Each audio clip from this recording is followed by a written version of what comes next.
چاند کے موضوع کے بارے میں جیسے ہمیشہ ہی ہوتا ہے، لیکن اس دفعہ خصوصاً مومنین کے اندر ایک تشویش پیدا کر دی گئی ہے. ہر سال ایسے ہوتا ہے. وہیں کے علماء کے فتاویٰ میں چاند کے بارے میں کوئی الجھن نہیں ہے، بالکل واضح، شفاف، صاف ستھرے فتاویٰ ہیں. سب فقہا کے، تمام فقہا کے فتویٰ دینے میں کسی نے کوئی الجھن سے کام نہیں لیا. وہیں کے کچھ اور مسائل میں الجھن ہوتی ہے، واضح فتویٰ نہیں ہوتا، لیکن چاند کے مسئلے میں بالکل سب نے واضح فتاویٰ دیے ہیں. اسی طرح روایات کے اندر بھی وضاحت ہے، اور تمام مسالک میں چاند کا مسئلہ بالکل واضح، صاف ستھرا ہے. چاند دیکھ کر آپ نے روزہ رکھنا ہے، چاند دیکھ کر آپ نے عید کرنی ہے، یہ واضح حکم ہے. چاند دکھتا کیسے ہے، کس نے دیکھنا ہے چاند؟ چاند دیکھنے کے ہر مکلف کا، ہر مومن کا، ہر بالغ عاقل کا کام ہے کہ وہ خود چاند دیکھے، اور اس کے لیے چاند دیکھنا وہی خود اپنا دیکھنا معتبر ہے. اگر خود نہیں اس نے دیکھا یا نہیں دیکھ رہا اس کو، تو اس صورت میں 2 عادل شخص گواہی دیں جنہوں نے چاند دیکھا ہے، اور یہ بھی مطمئن ہو ان کی گواہی سے، یہ تصدیق کرے کہ انہوں نے دیکھا ہے، نہ یہ کہ اپنی طرف سے ایسے بنا کے حزبی موقف بنا کر کہہ رہے ہیں چاند دیکھا ہے. واقعاً چاند دیکھا ہے انہوں نے، اور ان کے اندر وہ عدالت موجود ہو، وثاقت موجود ہو، جو اعتماد کیا جاتا ہے گواہی کے اندر، وہ ان کے اندر وہ صفات پائی جاتی ہوں. تیسرا یہ طریقہ ہے کہ شہرت ہو جائے، مشہور ہو جائے کہ چاند دیکھا ہے، سب کہیں چاند دیکھا ہے. عمومی طور پر تمام معاشرہ، ہر فرد کہہ رہا ہے کہ ہم نے دیکھا ہے چاند. جس شخص کو ضرورت ہے گواہی کی اس نے نہیں دیکھا، لیکن باقی سب دیکھ رہے ہیں، باقی سب کہہ رہے ہیں چاند ہو گیا ہے، چاند نظر آ گیا ہے. یہ بھی تیسرا طریقہ ہے چاند دیکھنے کا، کہ اس سے بھی چاند ثابت ہو جاتا ہے. اور چوتھا طریقہ چاند دیکھنے کا ہے کہ حاکم شارع، حاکم شرعی، یعنی شریعت کی طرف سے جس کے پاس حکومت کرنے کا جواز ہو، شریعت کی جانب سے، شارع کی جانب سے، اللہ کی جانب سے اس کے پاس حکومت کا جواز موجود ہو. نہ یہ کہ اس نے زور زبردستی سے بندوق کے ذریعے حکومت حاصل کر لی، یا لوگوں نے اس کو حکومت دے دی، تخت پہ بٹھا دیا کہ تم حاکم ہو. وہ حاکم شرعی شمار نہیں ہوتا، وہ حاکم جمہوری ہوتا ہے، وہ حاکم عوام ہوتا ہے، وہ حاکم عسکری ہوتا ہے، فوجی حاکم ہو سکتا ہے، لیکن شرعی حکومت کا جواز اس کے پاس نہیں ہوتا. شرعی حکومت کا جواز جو شریعت مقدسہ میں موجود ہے، اس کے تحت جو حاکم بنے وہ حاکم شرعی کہلاتا ہے. اگر یہ کہہ دے، اعلان کر دے کہ چاند ثابت ہو گیا ہے، تو بھی چاند ثابت ہو جاتا ہے. خود دیکھا ہو آپ نے، 2 عادل گواہوں نے آپ کو کہا ہو چاند نظر آ گیا ہے، اور یا پھر شہرت ہو جائے، سب کہہ رہے ہوں چاند نظر آ گیا ہے، اور آپ کو یقین ہو جائے، اطمینان حاصل ہو جائے، یا پھر حاکم شرعی آپ کا اعلان کر دے کہ چاند ہو گیا ہے. یہ تمام فقہا کا تقریباً یکساں فتویٰ ہے اس بارے میں. خوب اب اس میں آپ دیکھیں کوئی الجھن نہیں ہے، اور اس میں یہ نہیں لکھا ہوا کہ 2 عالم آپ کو بتائیں، 2 فقیہ بتائیں، 2 مرجع تقلید بتائیں. مراجع نے فتویٰ دیا ہے، بیچ میں اپنا نہیں لکھا ہوا کہ چاند ثابت کرنے کے لیے مرجعیت سے بھی پوچھنا ضروری ہے، مراجع کا بھی اعلان کرنا ضروری ہے. خود مراجع کرام کے فتویٰ میں ان کا اپنا ذکر نہیں ہے کہ ہم سے بھی پوچھنا ضروری ہے کہ مراجع تقلید اعلان کریں چاند کا تو چاند ہوتا ہے. نہ، چاند دیکھنا یہ عام، جیسے ٹیمپریچر آج کتنی گرمی کتنی ہے، آج لاہور میں کتنی ہے، کراچی میں کتنی ہے، پاکستان میں کتنی ہے، ہندوستان میں کتنی گرمی ہے. خوب اس گرمی کا کس سے پوچھیں ہم؟ مراجع کرام سے. اپنے مرجع تقلید کے دفتر میں فون کریں، لاہور میں کتنا ٹیمپریچر چل رہا ہے. برفرض اگر انہیں بتا بھی دیا تو آپ کے لیے لازمی نہیں ہے اس کو مانو. آپ اس کے اپنے طریقے ہیں ٹیمپریچر کے لیے. آپ تھرمامیٹر رکھو، آپ یا کوئی اور ادارہ ہے یا کوئی ایپ بنی ہوئی ہے، کوئی ویب سائٹ بنی ہوئی ہے، کوئی موسمیات کا محکمہ ہے، ان سے پوچھو ٹیمپریچر کتنا ہے. وہ جتنا اعلان کرتے ہیں آپ اس کو ٹیمپریچر مان لو. یہ وہ موضوعات نہیں ہیں جو تقلیدی ہیں.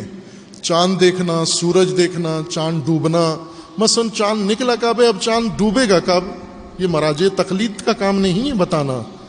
اگر آپ کو چاند، مثلا کسی کے ساتھ آپ نے وعدہ کیا ہوا ہے کہ چاند ڈوبے گا تو میں آؤں گا آپ کے گھر میں، پہلے والے لوگ اس طرح کرتے تھے وعدے کہ چاند نکلے گا تو جائیں گے، چاند ڈوبے گا تو آئیں گے، اس طرح کی باتیں. اب کس سے پوچھنا ہے کہ چاند ڈوب گیا ہے یا نہیں ڈوبا؟ وہ آپ نے خود تشریح دینی ہے. کسی اور سے پوچھنا ہے وہ چاند ڈوب گیا ہے یا نہیں ڈوبا. یہ تو مراجع تقلید سے مربوط ہی نہیں ہے موضوع. نہ ہی مراجع تقلید نے اپنی توضیح المسائل میں یہ شک رکھی ہوئی ہے. لیکن یہ بھی ایک رواج بن چکا ہے کہ چاند نکلتے ہی مقلدین فوراً رجوع کرتے ہیں فلاں مرجع کے نزدیک چاند ثابت ہوا یا نہیں ہوا. برفرض ان کے نزدیک ثابت ہو گیا ہے تو مقلد کے نزدیک پھر بھی وہ دلیل نہیں ہے. مرجع تقلید کے نزدیک اگر چاند ثابت ہو گیا ہے تو یہ تقلیداً چاند نہیں کر سکتا ثابت. اگر اس کو ان سے اطمینان پیدا ہو گیا ہے، جس طرح دو عادل شخصوں سے افراد سے اطمینان ہوتا ہے، اس طرح کا اطمینان مرجع تقلید کے کہنے سے ہو گیا ہے تو بھی چاند ثابت ہے.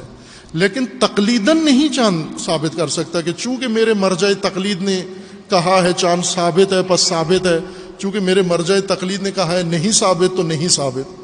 وہ بے شک مرجع تقلید کے نزدیک نہیں ہوا ثابت، آپ کے نزدیک ثابت ہو گیا ہے. اگر آپ نے خود دیکھ لیا ہے چاند اور مرجع تقلید کہتے ہیں کہ نہیں نظر آیا چاند، کیا کریں گے آپ؟ مرجع تقلید کے حکم پر چلیں گے یا اپنی یقین پر چلیں گے؟ اپنی یقین پر چلیں گے. یہ وہ موضوعات نہیں ہیں جن میں تقلید، بھلے تقلیدی احکام علیحدہ ہیں، ان میں آپ نے تقلید ہی کرنی ہے، لیکن یہ تقلیدی موضوع نہیں ہے. اسی طرح رؤیت ہلال کمیٹی، اس طرح کا بھی شرعی فتوے میں کوئی وجود اس کا نہیں ہے کہ رؤیت ہلال کمیٹی اعلان کرے، مفتی لوگ اعلان کریں، سارے فرقوں کے علماء اکٹھے کر کے. یہ خود ایک فرقہ واریت، چاند کو بھی رنگ دینا ہے فرقہ واریت کا، تمام فرقوں کے علماء بٹھانا چاند کے بارے میں. تو یہ تو خود ایک موضوع، خود ایک چھیڑنا ہے ایک موضوع کہ اس میں بھی فرقوں کی جنگ کروانی ہے چاند کے حوالے سے. اس فرقے کا چاند اور اس فرقے کا چاند، چاند فرقوں کا نہیں ہے. نہ ہی کوئی رؤیت ہلال کمیٹی شرعی لحاظ سے کوئی موضوعیت رکھتی ہے، کوئی عنوان رکھتی ہے.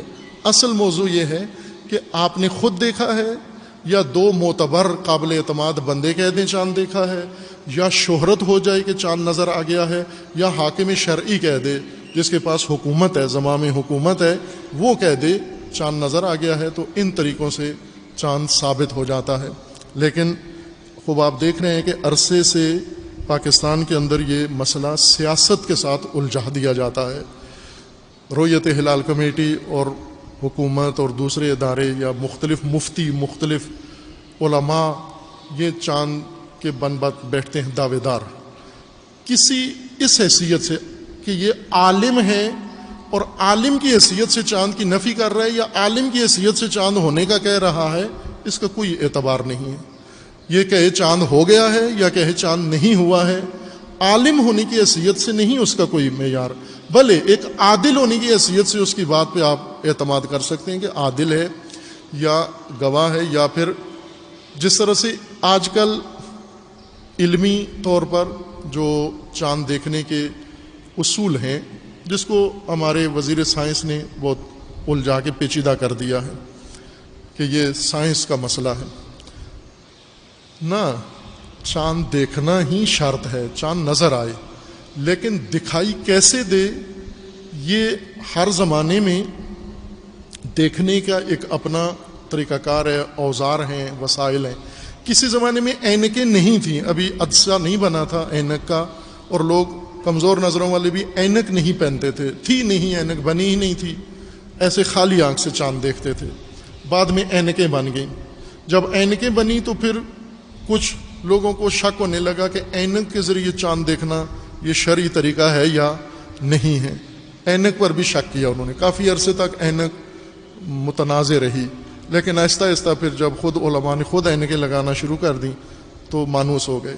ہر نئی چیز جب آتی ہے تو پہلے اس کے اوپر حساسیت ہوتی ہے. مثلا یہ تاریخوں میں لکھا ہے کہ سائیکل جب شروع ہوا تھا نیا نیا، فیکٹریوں نے سائیکل بنا کے دیے تھے، چونکہ پہلے گدھوں پہ بیٹھتے تھے، گھوڑوں پہ بیٹھتے تھے، اونٹوں پہ.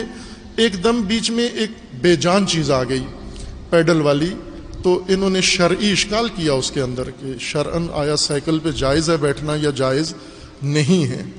یہ جو آپ کے ہاں خواتین بہت خطرناک طریقے سے سائیکل بیٹھتی ہیں موٹر سائیکل پہ. بہت خطرناک کام یہ ہے, نہ بٹھایا کریں آپ. اس میں کوئی شرم حیا والی بات یا کوئی شرعی طریقہ نہیں ہے اس طرح خواتین کا بیٹھنا. بچے بھی لے کے بیٹھی ہوتی ہیں اور معمولی نہ ان کا ہاتھ کہیں پڑا ہوتا ہے پکڑنے کی جگہ, چونکہ موٹر سائیکل میں اگر اس کو سیٹ کے اوپر صحیح طریقے سے بیٹھے تو بھی خطرہ ہوتا ہے. 2 ٹانگوں والی ہر چیز خطرناک ہے, 2 ٹائروں والی سواری سب سے خطرناک ہے. یہ واقعاً 4 ٹائروں والی اللہ دے سب کو, آپ کو انشاءاللہ کوشش کریں. یہ 2 ٹائروں والی سواری خطرناک ہے. اس پہ آدمی اگر پکڑ کے ہینڈل پکڑ کے بھی بیٹھا ہوا ہو تو بھی خطرہ ہے, اور پیچھے خاتون ہے بیٹھی ہوئی, اس کو کوئی ہینڈل بھی نہیں ہے, پکڑنے کی جگہ بھی نہیں ہے, ویسے وہ ٹکی ہوئی ہے اس کے اوپر, ادنا جمپ سے گر بھی سکتی, اور ہوتے بھی ہیں ایسے حادثات. یہ کیوں ہوا؟ عرصے تک میں غور کرتا رہا کہ یہ خطرناک کام کیوں کرتے ہیں یہ لوگ, یہ خواتین کیوں اس طرح بیٹھتی ہیں. یہ بعد میں معلوم ہوا کہ یہ علماء نے طریقہ بتایا ان کو موٹر سائیکل پہ بیٹھنے کا, کہ خواتین مردوں کی طرح نہیں بیٹھ سکتی. خواتین اس طرح دونوں ٹانگیں ایک طرف کر کے بیٹھیں, چونکہ مکروہ ہے ان کے لیے کہ وہ اس طرح گدی پر بیٹھیں, تو وہ عورتوں کے لیے مکروہ ہے. یہ علماء نے ان کو خطرناک طریقہ بتایا ہے. بالآخر آہستہ آہستہ اب تو موٹر سائیکل کے لائسنس بھی مل گئے اور چلانا بھی شروع کر دیا ہے انہوں نے. یہ جو بھی کوئی علمی موضوع چھڑتا ہے تو ان کو فوراً حساسیت ہو جاتی ہے, 1 صدی لگتی ہے ان کو وہ بات سمجھنے میں اور اپنانے میں اور قبول کرنے میں. شروع میں بہت ساری چیزیں, جیسے ابھی بھی پھکیوں سے اپنا علاج کرتے ہیں بعض جو شریعت کے پابند لوگ ہیں, ٹیکا نہیں لگواتے, چونکہ وہ کہتے ہیں یہ غیر شرعی طریقہ ہے, یونانی طریقہ ہے, پھکی اسلامی طریقہ ہے, کہ پھکی کے ذریعے سے علاج کرائیں اپنا. خوب اس طرح قدامت پرست لوگ, سنت پرست لوگ, روایت پرست لوگ, یہ بہت مشکل سے کسی وسیلے کو قبول کرتے ہیں جو علم نے ان کو دیا ہو. اب آپ دیکھیں کہ چاند کے تشخیص کے قدیمی طریقے ہیں, یہ نیا کوئی بھی نہیں ہے, دوربینیں نئی ہیں, باقی سب قدیم سے ہے. علماء کرام نے, یعنی ابھی ہمارے پاس جو کتابیں موجود ہیں چاند اور سورج کے رصد کی, وہ کم از کم بھی 2000 سال پرانی کتابیں ابھی موجود ہیں, آج موجود ہیں, جو باقاعدہ فلکیات میں پڑھائی جاتی ہیں, اور ان کے 100% درست اندازے ہیں ان کتابوں کے اور ان منجمین کے. انہوں نے اگر بتایا ہے کہ چاند گرہن اس تاریخ کو اتنے بجے ہوگا تو ویسے ہی ہوگا. انہوں نے اگر بتایا ہے کہ چاند اتنے بجے ڈوبے گا, اتنے بجے طلوع ہوگا, ایسا ہی ہو رہا ہے. انہوں نے اگر 1000 سال پہلے بتایا ہے تو ایک ذرہ برابر ان کے اس کام میں اور تحقیق میں فرق نہیں آیا. باقاعدہ وہ فلکیات کی کتابیں موجود ہیں. ان علوم سے آسانی سے تشخیص دیا جا سکتا ہے کہ چاند ہے یا نہیں ہے, چاند دیکھا جا سکتا ہے یا نہیں, چاند دکھے گا یا نہیں دکھے گا. خوب وہ آج الحمدللہ معلوم ہے. اسی چاند, یہ اسی سال کے عید کے چاند کے متعلق کئی ہفتہ پہلے ہی ان ماہرین نے علوم نے بتا دیا تھا کہ کس خطے میں چاند کہاں ہوگا, چاند بنے گا کب بنے گا, چاند بڑھے گا کب. اور شام کو مثلاً گزشتہ روز جو 23 تاریخ تھی, کل 23 مئی کو چاند پاکستان کے کس شہر میں کتنی عمر کا ہوگا, کتنے سائز کا ہوگا, نظر آئے گا یا نہیں آئے گا, کن کو نظر آئے گا کن کو نہیں آئے گا. یہ بھی سب کچھ تشخیص دے کے جب اتنا کام آپ کا سہل و آسان کر دیا ہے تو پھر بھی ہم یہ کہیں کہ نہ, ہمیں پرانے طریقے سے ہی چاند نظر آنا چاہیے, گواہی دینی چاہیے. اب آپ دیکھیں یہ لوگ جو چاند کے بارے میں تشویش پیدا کرتے ہیں, جیسے مومنین کو بھی تشویش پیدا کی, یہ چاند ثابت نہیں ہے. مفتی صاحب نے اعلان کر دیا رؤیت ہلال نے, اور کچھ نے کہا چاند نہیں ہے. یہ جنہوں نے کہا نہیں ثابت, ان سے پوچھیں کہ آپ نے چاند دیکھنے کے لیے اہتمام کیا کیا ہوا تھا, آپ نے کتنی ٹیمیں بنائی ہوئی تھیں, کن کن علاقوں میں بنائی ہوئی تھیں, ان کے ذرا نام بتائیں کہ یہ رصد کرنے والے آپ نے پورے ملک میں بنائے ہوئے تھے, ان کو یہ وسائل دیے ہوئے تھے, اور انہیں شہادتیں وصول کرنے کے لیے کیا آپ نے نمبر کون سے دیے ہوئے تھے ٹیلی فون کے, جن پر آپ کو شہادتیں دیں لوگ. گزشتہ سال یا اس سے پہلے سال یہ آغا شیرازی یہاں تشریف فرما ہیں, یہی مسئلہ ہوا. 2 بجے تک رات کو ہم مرکزی رؤیت ہلال کمیٹی سے رابطہ کرتے رہے کہ آپ کو گواہی دینی ہے, شہادت دینی ہے کہ چاند نظر آ گیا ہے. 2 بجے تک مفتی صاحب کو بھی فون میں لایا, ان کے جتنے اعضاء ہیں فون انہوں نے اناؤنس نہیں کیے ہوئے تھے، کہیں اور سے حاصل کیے، وہ نمبر لے کر ان کو ملاتے رہے، کسی نے کوئی فون اٹینڈ نہیں کیا، کسی کا بند تھا بالکل، کسی کی بیل جا رہی تھی انہوں نے اٹھایا نہیں۔ آخر کار ہم نے پشاور کے پی کے رؤیت ہلال کمیٹی کے ایک رکن سے، اپنے مومنین میں سے تھے، علماء میں سے، ان سے رابطہ کیا اور انہیں کہا کہ جی بتائیے آپ چاند دیکھا ہے نہیں دیکھا؟ تو انہوں نے کہا ہم منتظر بیٹھے ہیں، ابھی تک کوئی شہادت نہیں آئی۔ تو میں ساتھ ہی ان کے شیرازی صاحب کے ساتھ تھا، میں نے انہیں کہا کہ ان سے پوچھئے کہ آپ نے شہادتیں لینے کے لیے کیا انتظام کیا ہوا تھا، آیا آپ نے چاند دیکھنے کے لیے کیا انتظام کیا ہے اور شہادتوں کے لیے کیا انتظام کیا ہے؟ انہوں نے کہا کہ چاند دیکھنے کے لیے ہم نے انتظام یہ کیا کہ پشاور ایک ہوٹل کے اندر ہم سب بیٹھے ہوئے ہیں، تمام فرقوں کے علماء، ہوٹل کے کمرے میں اے سی روم میں ہم بیٹھے ہوئے ہیں اور ٹیلی فون سامنے پڑا ہے، ہم منتظر ہیں کہ کہیں سے شہادت آ جائے، ہوٹل کا نمبر پہ بیٹھے ہوئے ہیں۔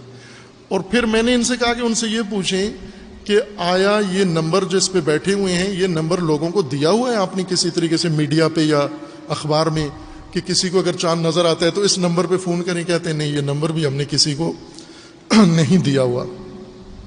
یہ تو آپ کا انتظام ہے چاند دیکھنے کا اور چاند کی شہادت لینے کا، اور پھر ساری قوم کو مصیبت میں ڈال دیتے ہو، چاند نظر نہیں آیا۔ اب آپ نے کیا انتظام کیا تھا جہاں نظر نہیں آیا؟ آپ تو خود ٹی وی کے سامنے بیٹھے ہوئے ہو یا کسی دفتر میں فون کر دیتے ہو۔ اصل سیاسی ساری وجوہات ہوتی ہیں، سیاسی مسائل ہیں۔ یہ بات میں شخصاً گواہی دے رہا ہوں آپ کو کہ چند سال پہلے بھی اسی طرح کا مسئلہ تکرار ہوا تھا۔ ایک صاحب نے مجھے، قابل اعتماد آدمی نے بتایا کہ رؤیت ہلال کمیٹی کے ایک ممبر ملک سے باہر تھے اور انہیں دعوت دی گئی کہ رؤیت ہلال کمیٹی کے اجلاس میں آپ نے شرکت کرنی ہے، تو انہوں نے کہا میں ملک میں نہیں ہوں، ملک سے باہر ہوں، میری فیملی بھی یہاں ہے، آپ فیملی سمیت مجھے جہاز کا ٹکٹ دیں تاکہ میں اجلاس میں پہنچاؤں۔ کمیٹی نے ٹکٹ نہیں دیا۔ یہ ان کے دفتر کے سیکرٹری نے مجھے بتایا، اس شخصیت کے سیکرٹری نے بتایا کہ جب انہیں کہا گیا کہ ٹکٹ دیں، انہوں نے نہیں دیا تو یہ نہیں آ سکے، عید پر بھی گاؤں ملک نہیں آ سکے، باہر ہی رہنا پڑا۔ تو انہوں نے یہاں اپنے بھائی کو فون کیا کہ آپ کہہ دو چاند نظر نہیں آیا، چونکہ انہوں نے ٹکٹ نہیں دیا ہمیں، لہٰذا آپ کہہ دو چاند نظر نہیں آیا، اور اسی طرح ہو گیا، انہوں نے اعلان کر دیا جی چاند نظر نہیں آیا۔ خوب یہ سیاسی مسائل ہیں۔ اب فرض کرو رہبر معظم نے اگر اعلان کر کے فتویٰ بھی دے دیا ہے شرعی طور پر، آپ اگر پوری زمین پر دیکھیں چاند دیکھنے کے لیے جتنا اہتمام آپ کے رہبر کرتے ہیں، ولی امر مسلمین کرتے ہیں، اتنا کسی دنیا میں کوئی بھی نہیں ہوتا۔ 200 کم از کم 200 ٹیمیں تشکیل دی جاتی ہیں رسمی طور پر۔ اس میں یہ جہازوں پہ ایک گروپ ہوتا ہے جو مختلف ہوائی جہازوں پہ جا کے چاند دیکھتے ہیں، کچھ ایسے ہوتے ہیں جو رصد خانوں میں، جو نجومی رصد خانے ہیں ان کے فلکی، ان میں چاند دیکھتے ہیں۔ یونیورسٹیز کی ہر یونیورسٹی کے اندر فلکیات کا شعبہ ہے، وہ فلکیات کا شعبہ اپنے طور پر مامور ہوتا ہے چاند دیکھنے میں۔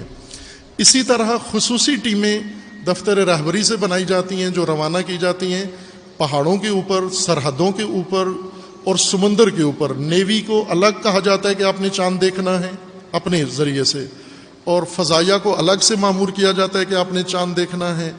اسی طرح زمینی رصد خانوں میں الگ، لگ بھگ تقریباً 200 گروہ بنتے ہیں جو مختلف، کچھ ٹیکنالوجی کے ذریعے سے دیکھ رہے ہوتے ہیں، کچھ علماء روایتی انداز سے دیکھ رہے ہوتے ہیں، کچھ دوسرے، اور جہاں جہاں پہاڑوں کے اوپر، دروں میں، صحراؤں میں، ساحلوں پہ جہاں جہاں چاند افق پڑتا ہے، نظر آتا ہے، وہاں اہتمام کیا جاتا ہے، اور اس اہتمام کے بعد چاند کا اناؤنس کیا جاتا ہے۔ ساتھ ہی یہ فتویٰ بھی دیا گیا ہے کہ چاند کے لیے یہ معیار ہے کہ چاند اگر ایک افق پہ موجود نظر آ جائے تو باقی ممالک کے لیے، سب کے لیے چاند ہو جاتا ہے۔ یہ جو زمینی سرحدیں بنائی گئی ہیں جغرافیائی، یہ چاند کے لیے کوئی اہمیت نہیں رکھتی۔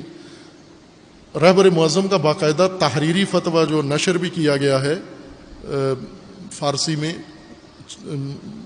4-5 دن پہلے موصول ہوا ہمیں، جس کے اندر دفتر رہبر معظم سے یہ لکھا گیا تھا صاف طور پر کہ اگر اتوار کے دن عید ثابت ہو گئی ایران میں تو ان ممالک میں ثابت ہو جائے گا، چاند ثابت ہو جائے گا۔ ان میں باقاعدہ نام لکھا ہوا ہے۔ ان میں پاکستان کا، افغانستان کا، ہندوستان کا، ان سب کا نام لکھا ہوگا کہ ان میں خود ہی ثابت ہو جاتا ہے، شرعی طور پر چاند ثابت ہو جاتا ہے ان میں۔ اور عید کا روزہ حرام ہے، آپ سیاسی وجوہات کی وجہ سے لوگوں کے دین سے کھیلتے ہو، حرام ہے، معصیت ہے عید کا روزہ رکھنا، تمرد ہے عید کا روزہ رکھنا، گناہ ہے عید کا روزہ رکھنا۔ جس طرح رمضان کا روزہ کھانا حرام ہے، اسی طرح عید کا روزہ رکھنا حرام ہے۔ تو یہ لوگوں کے تدین سے بازی کرتے ہیں اور کھیلتے ہیں، یہ خود ایک بے دینی کی علامت ہے کہ دین کے مسئلے میں اس طرح سے نہیں ہونا چاہیے۔ یہ جو رؤیت ہلال کمیٹی ہے اور ادھر سے سائنس کے وزیر ہیں، رؤیت ہلال کمیٹی کا یہ کہنا ہے کہ وزیر سائنس سے کہو شریعت میں مداخلت نہ کرے۔ اب رؤیت ہلال کمیٹی کس حیثیت سے شریعت بن گئی ہے؟ آپ چاند دیکھتے ہو، وہ بھی چاند دیکھتے ہیں، اگر وہ چاند دیکھتے ہیں تو ان کے پاس زیادہ علمی وسائل ہیں، آپ کے پاس نہیں ہیں، تو شریعت کیسے ہو گئی؟ آپ شرعی حیثیت آپ کو کس نے دے دی چاند دیکھنے کے لیے؟ شرعی طور پر تو ہر انسان مکلف ہے، ہر مسلمان کو چاند دیکھنے کا حق ہے۔ پہلے ہی نوٹیفیکیشن دے کے کہہ دیتے ہو کہ محکمہ موسمیات چاند نہ دیکھے، وہ وزیر سائنس چاند نہ دیکھے، فلاں مسجد والے چاند نہ دیکھیں، پشاور والے چاند نہ دیکھیں، پٹھان چاند نہ دیکھیں۔ اب یہ کہاں سے شریعت لے کر آ گئے ہو تم کہ یہ علاقہ چاند دیکھے، یہ علاقہ چاند نہ دیکھے، صرف مفتی چاند دیکھے؟ یہ بازیچہ بنا دیا انہوں نے، کوئی اس کی شرعی حیثیت نہیں ہے۔ شرعی راستے وہی ہیں جو علماء نے، فقہاء نے بیان کیے ہیں، ان میں سے کسی ایک طریقے سے بھی چاند اگر ثابت ہو جائے تو چاند ہو جاتا ہے، اور اس میں مومنین کو شک و شبہ نہیں کرنا چاہیے۔ اور یہ میڈیا کے زمانے میں زیادہ تشویش پھیل جاتی ہے، کہیں سے کوئی بھی بیٹھا ہوا میسج چلا دیتا ہے، وہ پھیل جاتا ہے وائرس کی طرح، اور مومنین اس طرح تشویش کا شکار ہو جاتے ہیں۔ یہ نہیں ہونا چاہیے۔ اگر ایک سال یہ اس طرح کی بازی بنتی ہے تو ہر سال تکرار نہیں ہونا چاہیے۔ مومنین کو اپنے طور پر، آج ان کے ہر ایک کے پاس، آپ خود دیکھ سکتے ہو یہ نقشے چاند کی تاریخ سے ہر 12 مہینوں کا چاند اسی طرح ہوتا ہے، چاند کا باقاعدہ نقشہ نشر کیا جاتا ہے اس فلکی قانون کے مطابق۔ اس فلکی قانون میں بتا دیا جاتا ہے کہ زمین کہاں ہے، سورج کہاں ہے، چاند کہاں ہے، چاند کس افق پر ہے، کس۔ ابھی کچھ علاقوں کے اندر 22 کو عید کر دی گئی انہوں نے، یا 23 کو عید تھی میرے خیال میں، 22 کو چاند دیکھا، 23 کو عید ہو گئی۔ علمی لحاظ سے محال تھا 22 کو چاند نظر آنا، چاند بنا ہی نہیں ہے، نظر کیسے آ گیا آپ کو؟ وہ بھی غلط کام ہے۔ اور چاند جب افق پہ موجود ہے اور بتایا گیا کہ ہر افق پہ اتنے گھنٹے کا یا اتنے منٹ کا چاند موجود ہے، پاکستان کے افق پر اتنے 40 منٹ کا چاند موجود ہے، یعنی سورج ڈوبنے کے 40 منٹ بعد تک چاند آپ کے افق پر موجود ہے۔